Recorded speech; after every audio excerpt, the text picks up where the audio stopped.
तो जय हिंद दोस्तों, मैं शुभम कुमार स्वागत करता हूँ हमारे इस यूट्यूब चैनल SK बैंकिंग में। और दोस्तों इस वीडियो में मैं आपको बताने जा रहा हूँ कि जब से ये 2022 आया है तब से हमारे बैंक या कियोस्क पोर्टल में या फिर जो आधार से कैश विड्रॉल का काम करते हैं उन लोगों में सर्वर की बहुत प्रॉब्लम हो रही है। लमसम 1 तारीख 2 तारीख 3 तारीख 4 तारीख यहाँ तक कि आगे तक भी करेंगे 10 तारीख तक तो आपको सर्वर की बहुत प्रॉब्लम मिलेगी।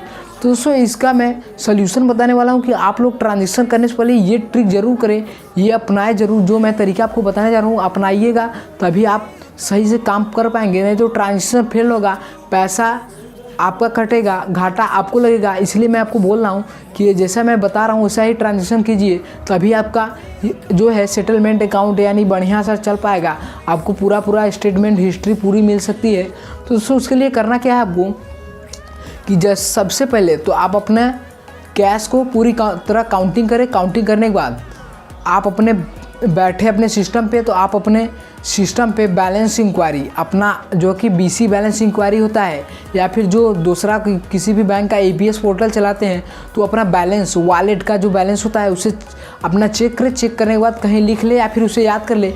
याद करने के बाद आपको करना क्या है कि आप याद करेंगे, उसके बाद कोई भी कस्टमर आपके यहाँ आता है तो उसका सबसे पहले तो आप बैलेंस इंक्वायरी कीजिए। बैलेंस इंक्वायरी करने के बाद यानी मिनी स्टेटमेंट भी देख सकते हैं, कोई दिक्कत नहीं है।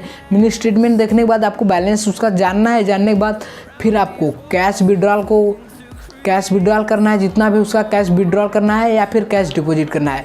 तो दोनों कोई भी करना हो ऑप्शन, तो आप कैश डिपॉजिट या कैश विड्रॉल करने के बाद उसका 1 मिनट तक ज़रूर रुकिए। 1 मिनट तक रुकने के बाद तब उसका फिर से एक बार मिनी स्टेटमेंट चेक करिए कि नहीं मेरा ट्रांजेक्शन सक्सेस हुआ है कि नहीं।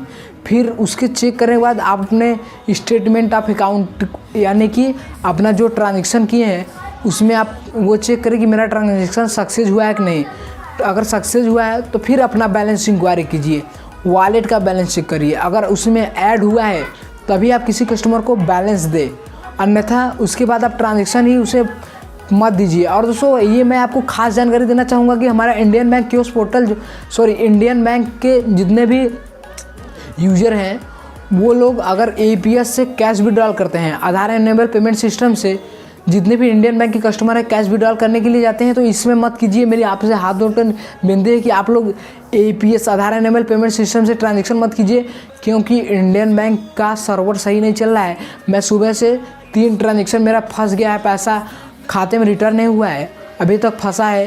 तो उससे मेरी आपसे अनुरोध है कि आप लोग इंडियन बैंक का कियोस्क पोर्टल से ट्रांजेक्शन मत करें। अगर करना है तो आप उसका चेक करिए, फिर कैश विड्रॉल कीजिए, फिर अपना वॉलेट चेक करिए, तब उसको कैश दीजिए। तो दोस्तों ये आपको जानकारी कैसी लगी? ये जानकारी अच्छी लगी तो लाइक शेयर सब्सक्राइब करना मत भूलेगा, जिसमें आपको बैंकिंग रिलेटेड वीडियो लाता रहता हूँ इस चैनल पर। तो मिलते हैं नए वीडियो के साथ, तब तक धन्यवाद।